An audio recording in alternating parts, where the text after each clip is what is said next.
Bismillahirrahmanirrahim. Assalamualaikum warahmatullahi wabarakatuh. Alhamdulillahi rabbil alamin. Allahumma fasalli wa sallim ala sayyidina wa nabiyyina wa maulana Muhammadin sayyidil anbiya'i wal mursalin wa ala alihi wa ashabihi wa azwajihi wa dhurriyyatihi wa man tabi'ahum bi ihsanin ila yaumiddin, amma ba'du.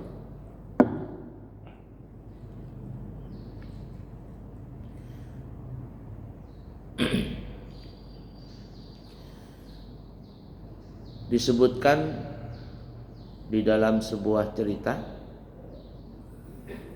ada 3 orang yang berlayar di tengah laut. Tiba-tiba terjadi angin kencang, badai begitu dahsyat yang mengakibatkan kapal mereka pun akhirnya pecah dan tenggelamlah kapal tersebut.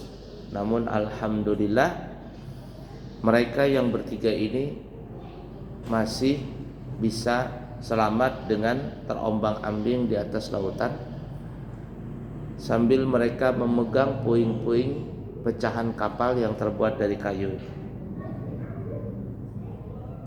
Selanjutnya mereka bertiga ini saling berkata, saling berbicara. Yang mereka bicarakan adalah, marilah kita bernadar kepada Allah. Kalau seandainya Allah Subhanahu wa ta'ala menyelamatkan kita, maka kita akan melakukan ibadah yang kita nadarkan. Akhirnya mereka bertiga setuju dan berkatalah orang pertama. Orang pertama bilang, ya Allah, kalau seandainya engkau selamatkan, maka aku akan sholat sunnah sekian rakaat banyaknya, akan berpuasa sunnah sekian banyak, akan bersedekah ini itu dan sebagainya. Intinya orang pertama bernazar melakukan kebaikan apabila Allah menyelamatkan dirinya. Giliran orang kedua juga begitu. Dia berkata, ya Allah, jikalau engkau selamatkan aku, maka aku akan sholat sunnah sekian, puasa sunnah sekian, sedekah sekian, dan seterusnya dan seterusnya. Nah, untuk giliran orang yang ketiga ini agak aneh nadarnya. Apa dia bilang, ya Allah, kalau seandainya engkau selamatkan aku, maka aku bernadar tidak makan gajah. Tidak makan gajah. Akhirnya 2 orang temannya ini merasa ada sesuatu yang aneh dengan nadarnya. Mereka bertanya, bagaimana mungkin engkau bernazar tidak makan gajah? Toh memang gajah itu tidak boleh dimakan, kan begitu tuh. Kita itu boleh bernazar ya untuk mengerjakan yang sunnah atau meninggalkan yang makruh. Tidak bisa nazar itu dikaitkan untuk mengerjakan yang wajib atau meninggalkan yang haram.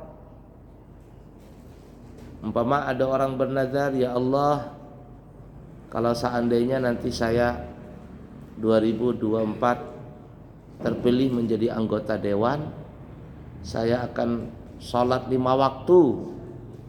Itu bukan nazar namanya. Mau lulus kah atau berhasil atau tidak berhasil jadi anggota dewan, sholat 5 waktu hukumnya wajib. Jangan dikatakan nazar, itu janji aja sama Allah. Tapi biasanya anggota dewan kalau sudah janji, jadi lupa dengan janjinya.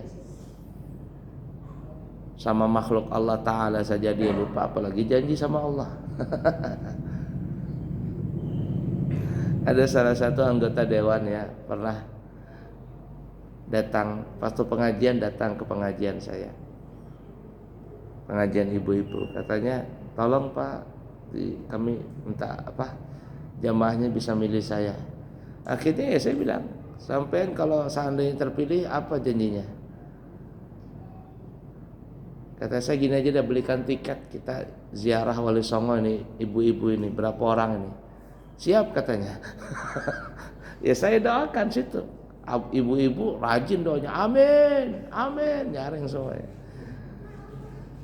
Selesai menang dia, menang. Kata saya, alhamdulillah. Saya tunggu-tunggu ini kabarnya. Saya bilang sama tim suksesnya, itu mana itu ibu nih, ngasihin tiketnya aja, nggak usah apa-apa, tiket naik kapal kah, naik pesawat kah, sampai nggak jadi anggota dewan nggak juga selesai itu dibayar.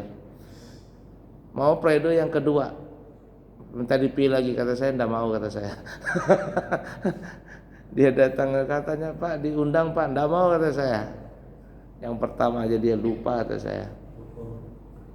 Kata saya, berapa sih tiket kapal tuh, kata saya. Belikan umpama 20 orang. Cuman ya begitulah. Nah, jadi orang nazar itu sekali lagi hanya bisa dikaitkan kepada yang sunnah atau meninggalkan yang makruh. Tidak bisa dikaitkan mengerjakan yang wajib atau meninggalkan yang haram. Ya Allah, saya bernazar kalau seandainya saya jadi orang kaya, saya bernazar tidak akan judi lagi. Kata saya, mana ada, kata saya. Tidak bisa seperti itu. Karena mau jadi orang kaya atau orang miskin, tetap saja yang namanya judi ditinggalkan.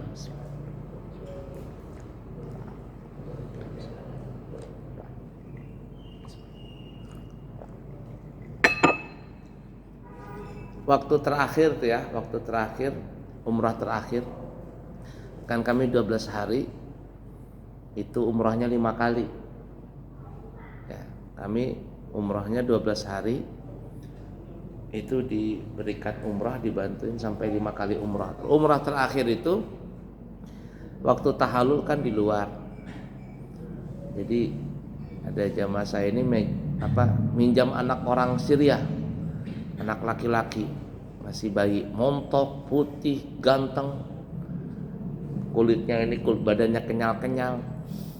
Senang lah kita ngelihat anak begitu ganteng kan ya, muka orang-orang Arab, orang Syria. Jadi tiba-tiba ada anak perempuan, artinya ibu muda, dia bilang, boleh saya gendong nggak? Boleh nggak saya gendong nggak? Saya bilang, kenapa? Kepingin punya anak juga. Oh, berapa tahun gak punya anak? 4 tahun. Ya sudah, gendong. Tak liatin suaminya ini siapa? Saya kayak rasa kenal gini ya.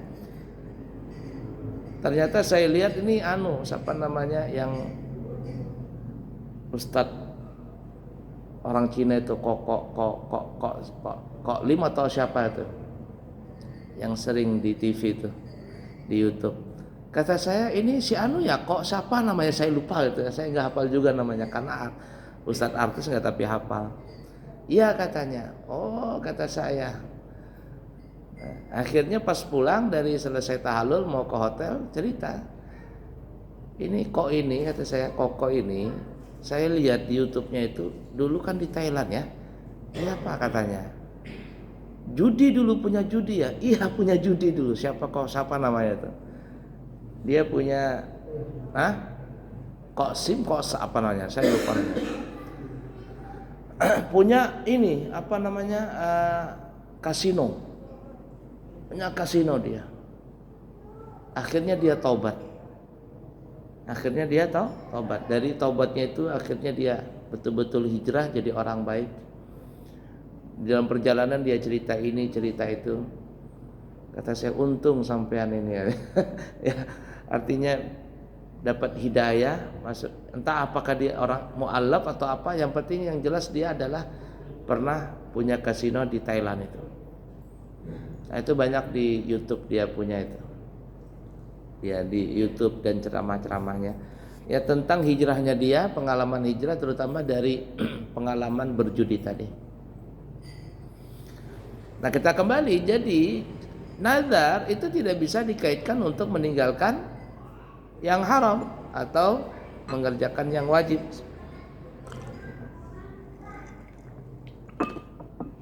Nazar itu bisa digunakan, dikaitkan dengan mengerjakan yang sunnah atau meninggalkan yang haram, meninggalkan yang makruh. Nah, dua orang temannya tadi, kita kembali ke cerita awal, dua temannya protes. Loh, kenapa engkau nazar tidak makan gajah? Kan gajah itu memang tidak boleh dimakan. Kata orang yang ketiga ini, tidak tahulah Allah Subhanahu wa ta'ala mengilhamkan kepadaku, aku kalau selamat nazar tidak makan gajah. Dua temannya akhirnya, ya masa bodoh lah, terserah niatmu apa, nazarmu apa, yang penting kita selamat. Subhanallah, dengan izin Allah Subhanahu wa ta'ala akhirnya mereka bertiga ini selamat. Sampailah di suatu pulau, mereka selamat terdampar di pulau itu, kan sudah melakukan perjalanan berhari-hari. Kemudian mereka berjalan di tepi pantai tersebut. Karena sudah berhari-hari di laut, lapar dan sebagainya. Kemudian mereka melihat waktu itu ada satu ekor anak gajah sedang tersesat. Anak gajah sedang tersesat atau terlepas dari rombongannya. Karena kan gajah ini kalau berjalan selalu bergerombol, selalu berkelompok. Anak ini sesat. Kemudian kedua orang ini melihat anak gajah tadi, gajah, ayo kita tangkap, kita makan. Karena dalam masalah fikih ya, kalau dalam keadaan darurat, lapar yang sangat luar biasa, maka apapun boleh dimakan. Yang haram di dalam masalah binatang, yang haram, yang tidak boleh dimakan, dalam kondisi lapar itu boleh dimakan.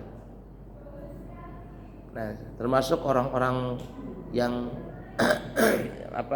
yang di hutan, ya, para tentara-tentara kita. Makanya tentara-tentara itu kan dilatih mereka makan ular, makan biawak, macam-macam dimakan. Itu sering mereka memakan itu. Bahkan terkadang saking tidak ada makanan lagi, temannya pun mati. Ketika mati temannya dimakan juga. Cuman itu nggak disebarkan sama keluarga mayitnya. Itu diam-diam saja. Cuman itu sering pernah terjadi para tentara yang kelaparan melihat temannya mati, kemudian nggak ada makanan lagi, maka temannya dimakan sendiri. Saking nggak ada makanannya. Bahkan terkadang minum kencing sendiri, ya, bahkan kotoran sendiri pun dimakan. Karena nggak ada lagi makanan yang bisa dimakan. Nah, di dalam masalah fikih itu boleh kita memakan yang seperti itu, tapi dengan catatan kata ulama biqadri imsika roh, sekedar hanya untuk menahan roh tidak keluar. Artinya sekedar supaya tidak mati aja. Sekedar supaya tidak mati. Jangan mentang-mentang, ada ular sawah, wah ini makanan saya dulu. Sebelum masuk Islam tinggal di Manado, Pasar Tomohon, ini ular sawah makanan saya. Tidak boleh. Makannya terlalu banyak. Artinya makan itu hanya sekedar supaya tidak mati saja. Kalau dia cuma makan bisa umpama 1/4 kilo, ya sudah 1/4 kilo. Nah, setelah itu tidak boleh lebih daripada yang telah ditentukan. Itu dalam keadaan darurat ya. Tapi kalau dalam keadaan normal itu tidak boleh.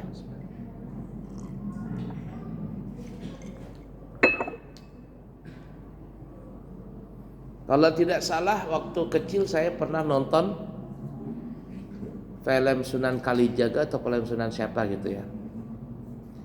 Jadi salah satu perjalanan para sunan dakwah ke dalam pedesaan, perkampungan, desa miskin sekali. Ketika dilihat begitu, ternyata orang-orang ini sedang nangkap tikus. Dilihat begitu sama Sunan Kalijaga atau sama siapa begitu. Tidak dilarang dulu karena mereka belum Islam. Ditanya sama Sunan Kalijaga, kenapa engkau makan tikus? Katanya kami nggak ada makanan lagi katanya. Kami nggak punya makanan. Saking miskinnya karena saking laparnya waktu itu. Badan kurus dan sebagainya. Ya ala kuliah memang kalau seandainya memang keadaan yang sangat mendesak, tidak ada makanan lagi, apapun boleh dimakan. Baik dalam keadaan kita di kota, umpama nggak ada makanan lagi, apalagi sampai di hutan atau di padang Sahara, maka apapun binatang yang diharamkan itu boleh dimakan. Tapi bi qadri imsakir ruh, hanya sekedar ruh tidak keluar, alias supaya bisa menahan agar bisa tetap hidup, itu saja. Tidak boleh berlebihan, ya, tidak boleh berlebihan. Baik, kita kembali. Lalu kedua orang ini menangkap anak gajah tadi, ditangkap, dibunuh, lalu dimakan. Nah, ketika mereka berdua asik makan, orang yang ketiga ini nggak makan. Ditanya sama kedua temannya, kenapa engkau nggak makan gajah? Kan aku, katanya, kan aku nazar kemarin tidak makan gajah. Di tengah laut waktu itu aku punya nazar tidak makan gajah, itu nggak berlaku. Karena memang waktu itu gajah belum halal. Sekarang aku sudah selamat dan sekarang aku dalam keadaan lapar. Apapun boleh dimakan. Namun gajah tetap haram bagiku. Kenapa? Karena sudah bernazar tidak makan gajah. Paham gak maksudnya ini? Kemarin tidak boleh memang, sekarang gajah halal, tapi bagi dia tetap halal, tetap haram karena sudah bernazar.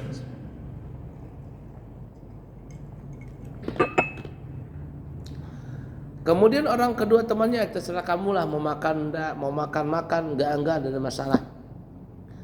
Yang penting kami tidak tanggung jawab kalau seandainya engkau mati kelaparan. Katanya enggak apa-apa, yang penting aku sudah menyempurnakan nazarku.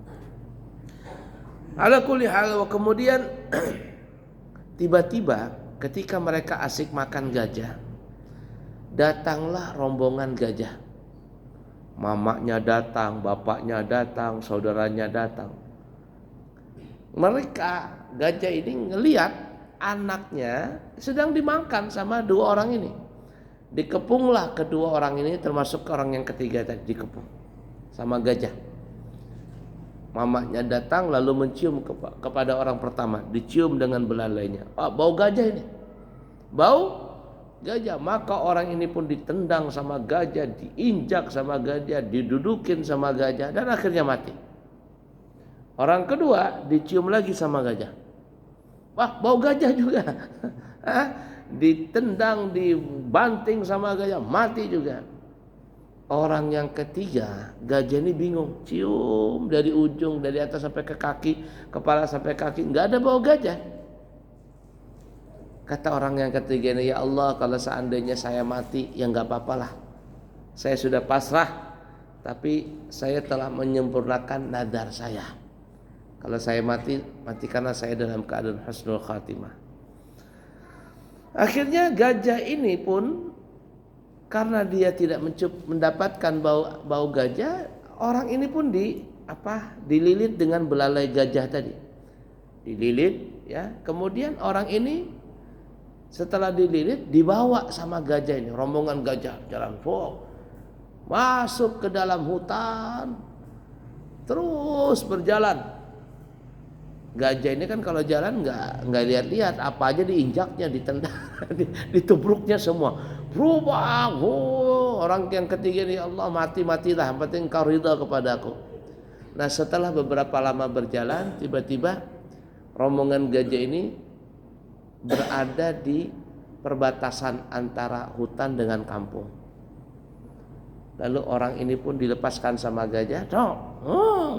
Artinya pergilah kamu. Pergilah kamu. Maka orang ini pun mengucapkan terima kasih sama gajah itu ya. Ini gajah ini Masya Allah ya. Gajah itu terkadang dia bisa mengucapkan terima kasih. Ada saya nonton di salah satu film animasi dokumenter begitu. Gajah lagi jalan begitu. dia nyebrang jalan sama rombongannya, oh anaknya lewat juga. Pengendara ini yang naik mobil apa semuanya berstop semuanya. Jalan semuanya gajah ini nyebrang jalan, kemudian terakhir ada gajahnya ngucapin gini, nunduk ini. Kata, terima kasih. Terima kasih. Itu gajah unik itu, Masya Allah. Ringkas kata ya, begitulah gajah tadi. Orang ini pun mengucapkan terima kasih. Dan akhirnya orang ini pun masuk ke kampung, lalu diselamatkan sama orang yang ada di kampung itu. Selamatkan, dikasih makan dan sebagainya, dirawat sampai akhirnya sehat. Dan ternyata orang ini orang alim. Ya, wali min auliya Allah, kekasih daripada kekasih Allah. Orang kampung senang karena di kampung itu nggak ada orang alim, nggak ada orang yang berilmu. Katanya orang kampung lah, Tuan Guru di sini aja tinggallah di sini, nanti kami berikan fasilitas, tapi tolong ajarkan agama kepada kami. Ringkas kata, Tuan Guru itu pun tinggal di kampung tersebut beberapa waktu mengajarkan ilmu agama. Bahkan ditawarin mau kawin, kalau mau kawin kami punya anak nih, yang gadis kayak yang janda, terserah mau pilih yang mana. Katanya enggak, katanya. Katanya tolong izinkan saya kembali ke kampung saya. Tolong izinkan saya kembali ke tempat saya tinggal, di mana tempat saya nanti insya Allah sewaktu-waktu saya akan kembali ke sini berdakwah ke sini. Ringkas kata, setelah beberapa saat, berapa lama tinggal di kampung tersebut, ulama ini pun minta izin dan orang kampung pun dengan berat hati mempersilakan orang alim ini pulang ke kampungnya. Nah, tapi bukan ditinggalkan seperti itu aja ya. Namun beberapa saat datang lagi ulama ini mengajarkan ilmu agama, berdakwah di kampung tersebut. Masya Allah. Nah, yang kita ambil pelajaran di sini adalah tentang masalah nazar. Kita sudah sebutkan tadi ya, nazar itu hanya boleh dikaitkan kepada mengerjakan yang sunnah atau meninggalkan yang makruh. Tidak bisa nazar tidak dikaitkan untuk mengerjakan yang wajib atau meninggalkan yang haram.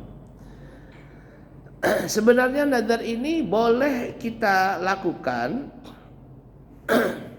dengan mengaitkan sesuatu ibadah, kalau berhasilnya kita melakukan ibadah tersebut, atau kita cuma nazar saja, tidak ada mengaitkan keberhasilan dengan niat yang kita minta sama Allah. Pada umumnya kan begini ya, ada orang nazar itu karena memang kayak maksa sama Allah gitu ya. Kayak maksa, ya Allah kabulkanlah.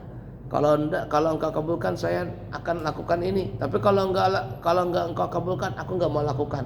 Itu seakan-akan maksa sama Allah. Seakan-akan maksa sama Allah. Tapi boleh, hukumnya boleh. Namun sebagian ulama mengatakan kayaknya sama Allah Ta'ala itu perhitungan banget. Ya, perhitungan banget. Nah, walaupun boleh, namun sebagian guru kalau bisa janganlah seperti itu. Nah, kemudian tapi nazar itu boleh juga kita lakukan tanpa kita ya setengah mengancam kepada Allah Ta'ala ya. Tidak ada kaitan seperti itu. Itu boleh. Seperti umpama ada orang masuk ke masjid, dia niat, aku niat nazar untuk beriktikaf di masjid selama aku berada di sini. Aku niat bernazar untuk beriktikaf selama aku berada di masjid ini. Ketika dia niat nazar untuk beriktikaf tanpa kaitan ini kaitan itu, maka yang tadi i'tikaf itu hukumnya sunnah, tetapi ketika dia bernazar untuk beriktikaf, maka i'tikaf itu menjadi pahalanya bukan pahala sunnah, tapi menjadi pahalanya pahala wajib. Ini hukumnya boleh mengaitkan nazar tanpa tanpa perjanjian dengan Allah Ta'ala. Dan itu memang sebaiknya seperti itu. Sehingga sebagian ulama mengerjakan ibadah sunnah itu dikaitkan dengan nazar. Dikaitkan dengan nazar. Umpama puasa Kamis ya. Ini hari apa nih? Besok Selasa ya. Nah, Kamis umpama. Malam hari dia niat, aku niat puasa Kamis, aku niat nadar untuk berpuasa Kamis besok hari lillahi ta'ala. Maka puasa nadar tadi, puasa Kamis yang hukumnya sunnah, itu berubah pahalanya, tingkatannya berubah menjadi pahala wajib. Artinya pahalanya lebih mahal, lebih bernilai di hadapan Allah Ta'ala. Nah, niat nadar seperti itu lebih baik daripada ibarat kata berkait-kaitan dulu. Ya Allah, ini kalau besok nih saya jualan dapat uang 1 juta bersih, saya nadar akan puasa hari Kamis nanti. Artinya kalau berhasil hari Kamis puasa nadar, kalau nggak berhasil nggak jadi puasa. Walaupun boleh, tapi sebaiknya kata ulama jangan melakukan seperti itu.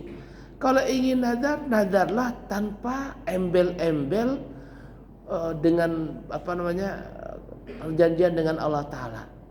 Langsung saja yang sunnah, aku nadar untuk mengerjakan ini. Jadi bersedekah umpama, sedekah, aku nadar bersedekah 100.000 rupiah, cek selesai. Yang tadi sunnah berubah status pahalanya menjadi wajib. Dan itulah kebanyakan ulama, mereka melakukan demikian. Maka hebatnya ulama-ulama itu ya, terkadang mereka ibadah nggak terlalu banyak, sedikit, tapi nilainya itu banyak. Nilainya banyak. Kenapa? Karena mereka tahu ilmunya untuk meningkatkan kualitas pahala tadi.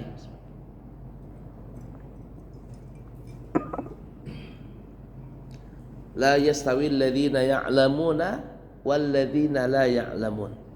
Tidak pernah bakalan sama nilai orang yang mengerti dengan ilmu sama orang yang tidak mengerti dengan ilmu. Jadi kalau orang yang berilmu itu terkadang ibadahnya sedikit saja, atau ibadahnya sama dengan orang lain, tapi nilainya itu banyak. Kualitas dari pahala itu banyak. Nah, ketimbang ada orang ibadah banyak tapi nilainya sedikit. Ibarat kata uang nih ya, uang. Ada orang punya uang 10 lembar, A punya 10 lembar, B punya 10 lembar. Tapi yang A ini punya uang 10 lembar, nilainya satu lembarnya 100.000. 100.000. 10 lembar berapa?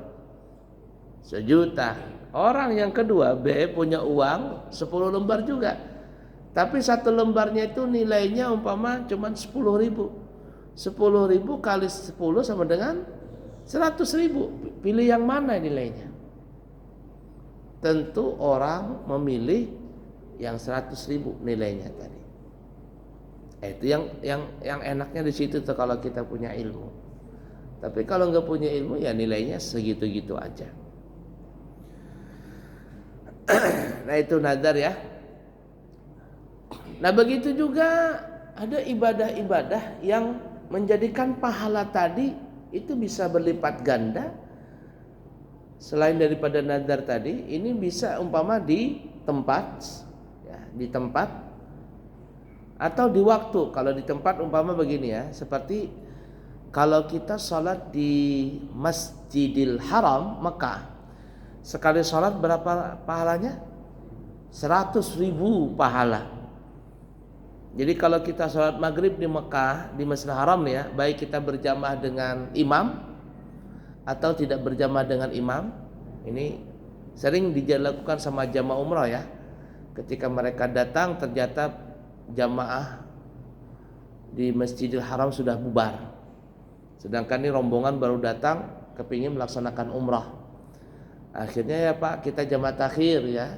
Jadi waktu di perjalanan sudah niatkan jamaah takhir. Jadi mereka sholat maghrib, isya jamaah takhir di Masjidil Haram dengan mandub, apa bahasa kitanya mandub ya, tour leader lah ya, tour leadernya, mandubnya. Nah, saya waktu tahun berapa waktu sebelum ini berangkatan ditanya sama orang Arab, anta mandub?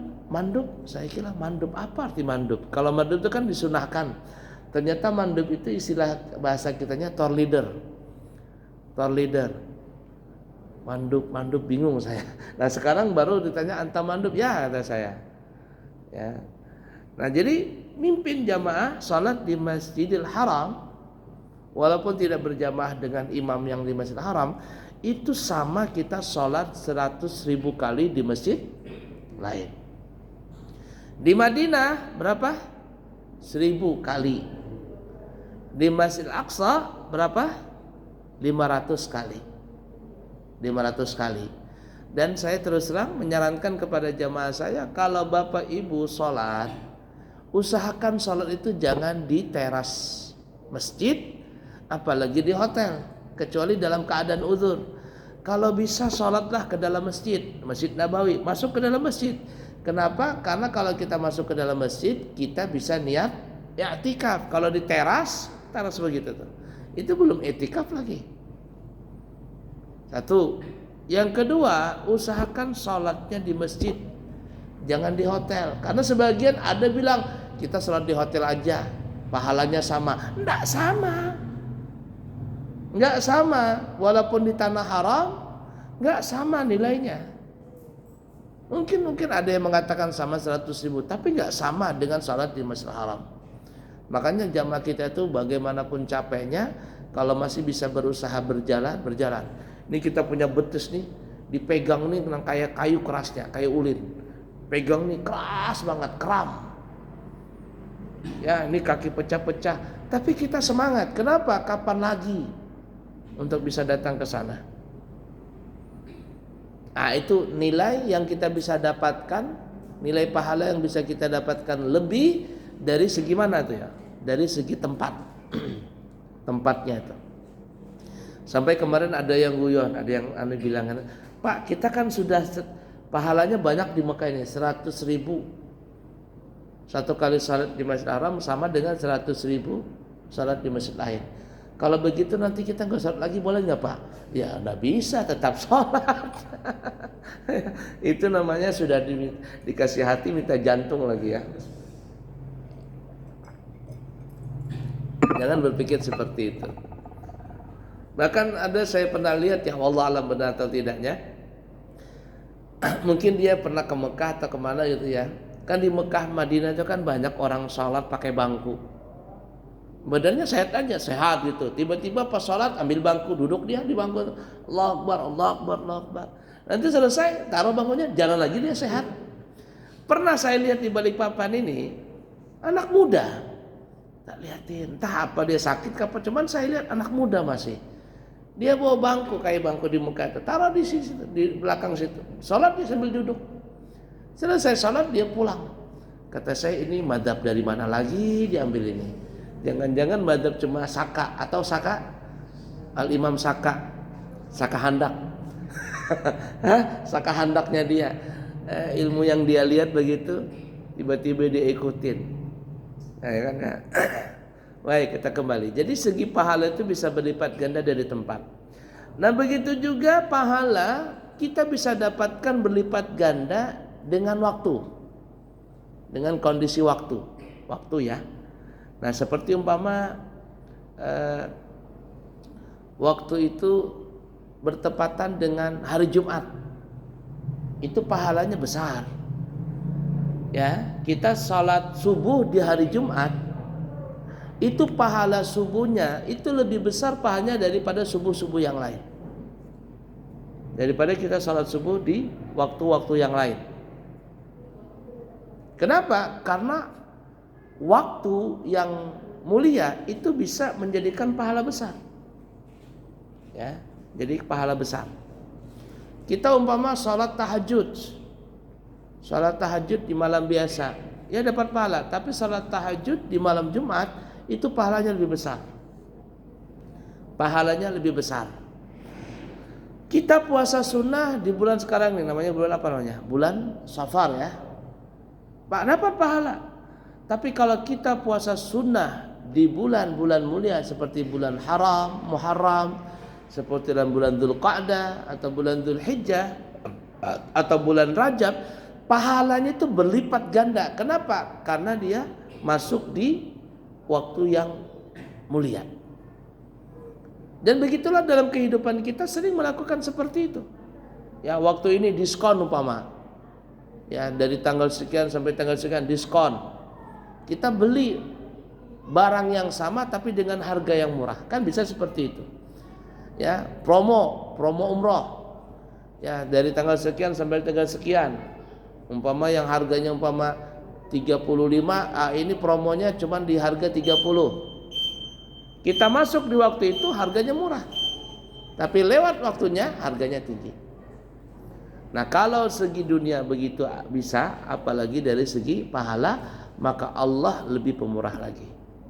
Nah, oleh karena itu kesempatan hidup kita ini, carilah waktu-waktu yang mustajab, waktu-waktu yang mulia, tempat-tempat mulia, kemudian pergunakan ilmu yang kita pelajari, kita bisa memberikan nilai tambah yang besar dari pahala yang kita kerjakan itu, dari ibadah yang kita kerjakan, sehingga mendapatkan pahala nilai yang lebih besar daripada nilai pahala yang biasa. Baik Bapak Ibu, para jemaah sekalian, kiranya cukup sekian dulu. Insyaallah nanti kita sambung kembali. Kemudian ada keberangkatan umrah di akhir September, tanggal 30 September. Siapa tahu ada yang kepingin berangkat umrah di bulan September akhir, bulan November akhir, bulan Desember akhir. Siapa tahu ada yang berminat, maka kami siap membantu. 9 hari 29 juta dari Balikpapan, 12 hari 32 juta dari Balikpapan. Oktober sudah penuh, yang kosong September, November dan Desember. Terima kasih, semoga ada manfaatnya. Subhanakallahumma wa bihamdika asyhadu an la ilaha illa anta astaghfiruka wa atubu ilaihi wa akhirul kalam. Wassalamualaikum warahmatullahi wabarakatuh.